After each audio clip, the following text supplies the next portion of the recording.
Hello and welcome to the Saturday edition of The Box Seat. I'm Mark Warwood. 10 races on this extended Ascot card. We're expecting a partly cloudy day in Perth, 25 degrees Celsius. The track to be a good 4 and the rail, it will move out to the 3 metre position. Race number 1 at Ascot on Saturday will jump at 12:17. It's the WESTSPEED Platinum Maiden over 1,400 metres and in replay. Let's go to Pinjarra and the promising debut of Miss Margot. Ahead, races clear of Moama Rose. She'd set up a nice break. Now Pike goes to work on Caragini Aurora down on the inside, but this leader's got a handy break. 200 left to go, shows at the whip, but here comes Caragini Aurora. It's Miss Margot the leader. 150 to go, she's giving. Here's Caragini Aurora though, putting a mind on the task. Ranges up, it grabs the lead and goes home to win it, Caragini Aurora. Thought that was a very good debut by Miss Margot. It was in a Pinjarra maiden back on the 19th of March. She almost made all under Brad Parnham, was only touched off by half a length. I think significantly her first run was over the 1,412 metres, so she certainly likes the trip, and it's unusual for a debutant to debut over the old 7 furlongs. Goes on top here. The outside gate, I don't think will be too much of a concern, can find itself on the speed. Goes on top from number 5, I Hope You Dance, who also placed second in a Pinjarra maiden last time out. That was with Troy Cerner in the saddle. He's inconvenienced at the moment, and therefore Chris Parnham takes over for Brett Pope.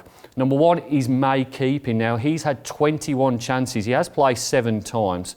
I think the reason why I've put him in the top 4 here is that he can put himself on speed. He has got gate number 9, but with the claim for Chloe Azzopardi, he's got 57 kilos, and he did try and lead all the way 2 starts ago at Esperance. And then number 10, Atlantic Ruler. First appearance was in an Albany maiden on the 17th of March. Finished second that day, only just beaten by a quarter of length by Ruby Jean. Goes in the minors. Top selection in race number 1 is number 9, Miss Margot. To beat 5, I Hope You Dance, 1, I May Keep Him, and 10, Atlantic Ruler. Race number 2 at Ascot on Saturday will jump at 12:57. It's the TABTOUCH Better Your Bet plate for the 2-year-olds over 1,000 metres and in replay. Let's have a look at the trial win of Real Grace. Aztec Gold to the outside, Sunnybell the inside, piercing a gap, Real Grace, Pike's getting to work and he's about to muscle into the clear. Then came Alfred's Forecast, who's heading the rest, but coming through quickly and hitting the front, Real Grace has taken over from under the radar. Aztec Gold down the outside, Real Grace in front though. Real Grace has just won, defeating the fast. Seldom do we see a 2-year-old in the cerise and white this early in the season, but Real Grace is bred to be pretty good by I Am Invincible, that really hot stallion. William Pike rides here. He rode in the trial, beat Aztec Gold by just a small margin, but it was a very, very good trial performance, I thought, and she must be going really good at home to be coming to the races here for Bob Peters and Team Williams. Goes on top from number 3, Just a Pinch, who made a winning start to her career in what was an Ascot maiden. It was on a Wednesday, beat Spice Delight by a very small margin, but was well fancied that day and led all of the way for the new training partnership of Sean and Jake Casey with Patrick Carberry in the saddle.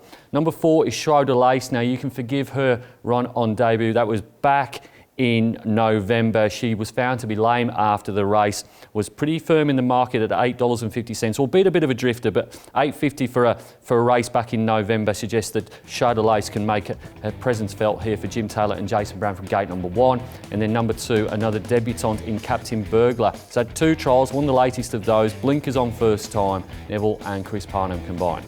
Top selection in race number 2 is number 6, Real Grace, to beat 3, Just a Pinch, 4, Schroeder Lace, and 2, Captain Burglar. Race number 3 at Ascot on Saturday will jump at 1:37. It's the SEPPELT Wines Handicap over 1,400 metres and in replay. Let's have a look at the last start win of Festival Miss.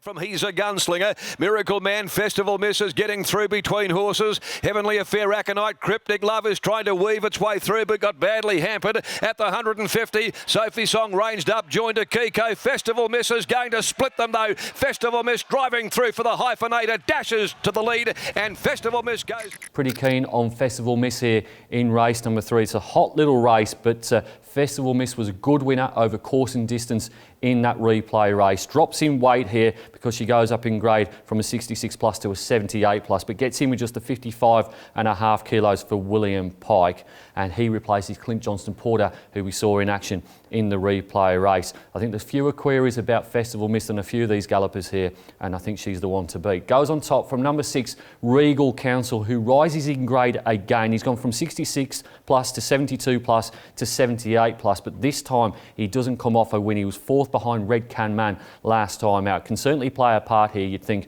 for Luke Fernie and Chris Parnham, but I do prefer the one down the bottom. Number 2 is Floyd. He's going really well this campaign. He's got gate number 1 here, but for mine, his best trip is certainly shorter than 1,400 metres. It may be 1,000, it may be 1,200. His record suggests it's 1,000, but he's been very good over the 1,200 two of the last 3 starts. And then number 1, Caricapo, pretty much ditto for Floyd, horse racing extremely well. He has raced over the 1,400 before. He was unplaced, and I think there has to be a massive question mark here with 59 kilos over the 7 furlongs. Top selection in race number 3 is number 8, Festival Miss, to beat 6 Regal Council, 2 Floyd and 1 Caricapo. Race number 4 at Ascot on Saturday will jump at 2:13. It's the Amelia Park Handicap over 1,000 metres and in replay. Let's have a look at the last start, 4th of State Attorney. Back there, 4th and 2 lengths to Beethoven.